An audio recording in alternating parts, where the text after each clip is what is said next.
toujours positif, souriant. C'est-à-dire que dès que moi je vais avoir un coup de mou un peu dans mon coin, elle va mettre l'ambiance et puis en fait ça va me remettre dans le truc, quoi.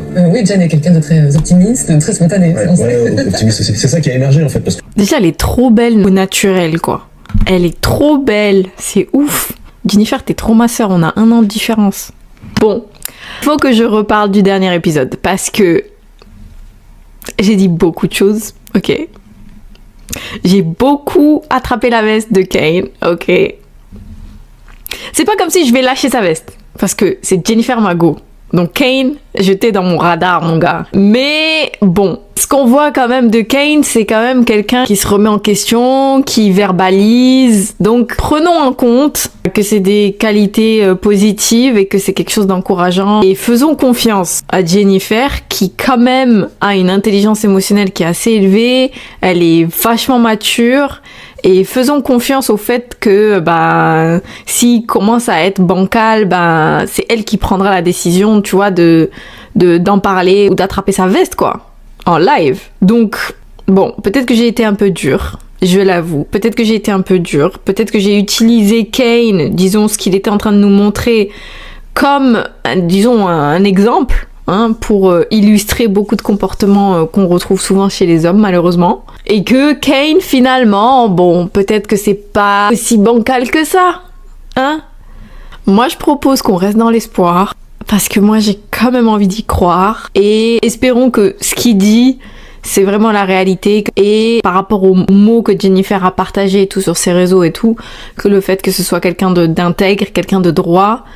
Accrochons-nous à ça, faisons confiance et espérons que Kane, c'est pas double face, quoi. Tu es protecteur. Oui, c'est vrai. Je te jure. Mais à la première seconde où je t'ai vu, où on a eu notre contact, je l'ai senti. J'ai regardé dans les yeux. Mais ils sont trop mignons! Ils sont trop mignons. En fait, ce que j'aime beaucoup dans cette scène, c'est qu'ils parlent. C'est-à-dire qu'ils se disent les choses. Et se dire les choses, quelque part, ça peut paraître un peu... Enfin, ça peut paraître sans importance et pourtant ça a toute son importance, surtout en début de relation. Se dire les choses, partager son ressenti et tout ça. Donc, c'est cool. C'est cool. Et les 5 premières minutes, depuis que t'as jamais arrêté d'être comme ça, en fait. C'est ça qui fait que je suis encore là. C'est toi, en fait. C'est tes qualités à toi. Un homme capable. Putain. Un homme capable.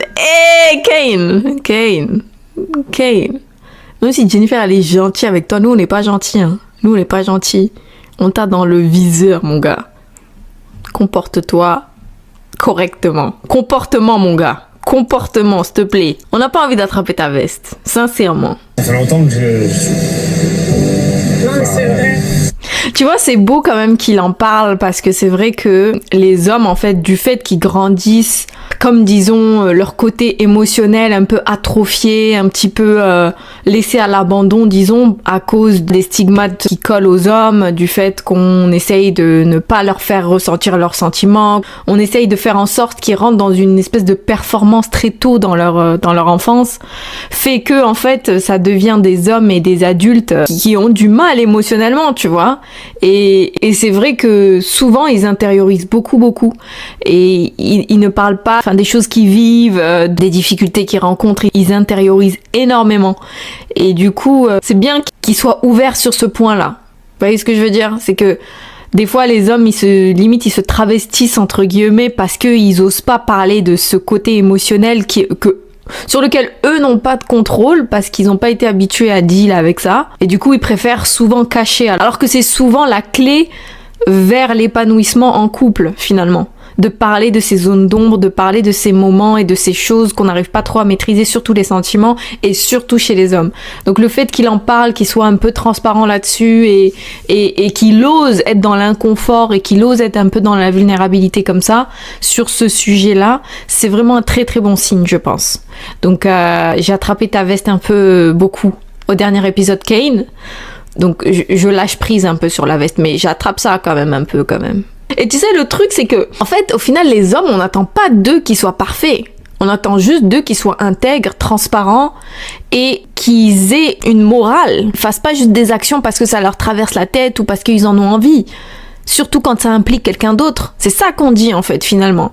C'est sois transparent, sois intègre, ne fais pas aux autres ce que tu veux pas qu'on te fasse, ne fais pas aux autres ce que tu voudrais pas qu'on fasse à ta propre sœur, ou à ta mère, ou à ta cousine, ou à ta nièce, ou à ta fille, tu vois.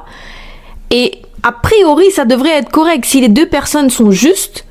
Ah ben voilà, après si toi t'as pas de sentiments ou toi tu veux quitter la relation ou vice versa, c'est quelque chose qui s'entend. On demande pas aux hommes de rentrer et de mettre le verrou et de mettre les menottes. On demande juste de la transparence, de l'honnêteté, de l'intégrité, voilà, de la morale, avoir un petit peu de considération pour la personne qui est en face, parce que finalement quand t'es en couple, ben t'es plus seul en fait. Tu peux pas juste être égoïste et juste penser à toi quoi. Donc c'est ça que finalement qu'on demande. On demande pas de la perfection. On leur demande juste d'essayer de sortir de leur zone de confort et d'être connectés à leur courage plutôt que d'être connectés au confort, à leur égoïsme, à leur nombril avant tout. Voilà, d'élargir la perspective, de penser à deux, de penser au fait que vous êtes en train de créer un foyer, vous êtes en train de créer une équipe et de penser équipe, pas penser moi. Bon, écoutez, on y croit. Moi, je veux y croire. Donc, je lâche un peu ta veste, Kane. J'ai pas entendu ça dernièrement, quoi.